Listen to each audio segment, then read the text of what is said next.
বেশ কয়েক মাস হয়ে গেল সেরকম বাইরে কোথাও যাওয়া হয় না, ঘুরতে তো যাওয়াই হয় না সেরকম, বরের কাজের জন্য তো কোথাও যেতেই পারি না।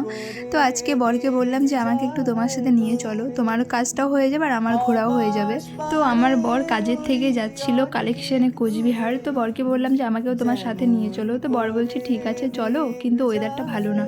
কিন্তু ওয়েদারকে আর আমার যাওয়া আটকাতে পারবে? তো দেখো, তো আমার ইচ্ছেটা করছিল না, তো আমরা বেরিয়েছিলাম, তখন বাজে 5টা। তো এই সময় মানে হালকা হালকা বৃষ্টি শুরু হয়েছিল। তো যাই হোক, এরপরেও কিন্তু আমি জেদ ধরেছিলাম যে আমি যাবই। আর আলিপুরদুয়ার থেকে কুচবিহারের ডিস্টেন্স কিন্তু খুব একটা বেশি না, এই বাইকে যেতে আধ ঘন্টা লাগে। যারা আলিপুরদুয়ারে থাকো তারা জানবে অবশ্যই। আর আমরা কোথাও যাওয়ার আগে এই যে বাড়ির আমাদের দুজন সদস্য, ওদেরকে কিন্তু বলে যেতে হবে অবশ্যই, না হলে আবার কান্নাকাটি শুরু করে দেবে। তো দেখো, আমরা কিন্তু বেরিয়ে গেছি আর ওয়েদারটা বেশ তখন ভালোই ছিল, ঝিরিঝিরি বৃষ্টি হচ্ছিল।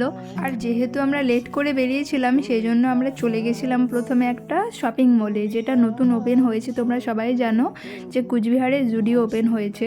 তো সেখানে আমার যাওয়ার ইচ্ছা অনেক দিন ধরেই ছিল। তো আর এই রাস্তাটা দিয়ে আসার সময় আমার কিছু পুরনো কথা মনে পড়ে যাচ্ছিল, তো তাই বরকে সেটা বলছিলাম যে 2025-এ একটা খারাপ একটা ঘটনা ঘটেছিল আমার সাথে, খুবই খারাপ পরিস্থিতি। তো যাকে দেখো, বলতে বলতে আমরা চলে এসেছি জুডিওর সামনে। তো আমার বর এখানে পার্কিং করে নিচ্ছে বাইকটা। এই মলের ভেতরটা কিন্তু ভীষণই সুন্দর করেছে, আর এখানে বিশেষ করে মানে ভীষণভাবে ভালো লেগেছে যে এখানে লিফট সিস্টেম করেছে দোতলা। তো এই বিষয়টা ভীষণই ভালো লেগেছে। আর আমরা কিন্তু লিফটে যাওয়ার জন্য অপেক্ষা করছিলাম, আমার বর বলছিল চলো সিঁড়ি দিয়ে হেঁটে চলে যাই। তো আমি বললাম যে না, লিফট থাকতে কেন হাঁটবো। তো দেখো, আমরা কিন্তু লিফটে চলে এসেছি দোতলায়। আর দোতলায় এসে বরকে বলছিলাম তুমি একটা আমাকে ভিডিও করে দাও। তো দেখো, সেটা টুক করে ভিডিও করে নিয়েছে। আর আমার বরকে যদি আমি বলি আমাকে একটু ক্যামেরা করে ভিডিও করে দাও, সে কিন্তু ভীষণই লজ্জা পায় পাবলিক প্লেসে, বিশেষ করে যখন বলি আমাকে ভিডিও করে দাও।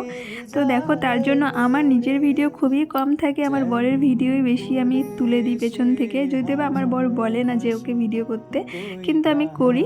তো যাই হোক, দেখো ওখানে আমার বর জুতো ট্রায়াল দিচ্ছিল, তো পছন্দ হচ্ছিল না সেরকম।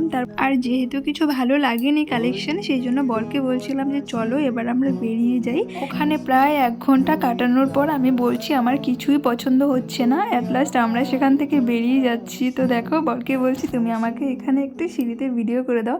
তো ফাইনালি আমার বরকে দিয়ে একটা ভিডিও করাতে পেরেছি, হয়তো বা পারফেক্ট হয়নি ভিডিওটা, বাট চেষ্টা করেছি, এটাই অনেক। এরপর আমরা সেখান থেকে সোজা বেরিয়ে চলে এসেছি আমার বর যেখানে কালেকশনে এসছে। তো বর এখানে এসেছিলো শান্তিনিকেতনে আজকে। তো শান্তিনিকেতনে এসে তারপর এখান থেকে কালেকশন করে আমাকে বলছে তুমি ওয়েট করো, আমি আসছি।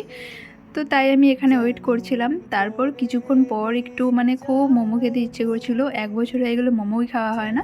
তো বরকে বললাম চলো আমরা মোমো খেয়ে নিই। এরপর আমরা মোমো টোমো খেয়ে, বরের আরও কালেকশন ছিল অনেক কয়েকটা দোকানে, তো আমাকে দাঁড় করিয়ে রেখে সে চলে গেলো আবার কালেকশন করতে। আর সেদিন এত পরিমাণে বৃষ্টি হচ্ছিল কি বলবো, মানে রেনকোটটা গায়ে থেকে খুলতেই পারিনি, এত পরিমাণে বৃষ্টি হয়েছে। তো তারপর দেখো, আমার বর ওখানে ফোন করছে, কাস্টমারের সাথে কথা বলছে। আর এখানেও বরের কালেকশন ছিল এখানে, তাই আমি দাঁড়িয়ে আছি বাইরে। আর বাইরে দাঁড়িয়ে ঠান্ডাও লাগছিল। তো কি, তবে আজকে এসে কিন্তু মনটা ভীষণই খারাপ হয়ে গেছিলো, মানে যেরকম আশা করে এসেছিলাম সেরকম তো কিছুই হলো না। তো এই ছিল আজকের ব্লগ, তোমাদের কেমন লাগলো অবশ্যই কমেন্ট করে জানিও। টাটা।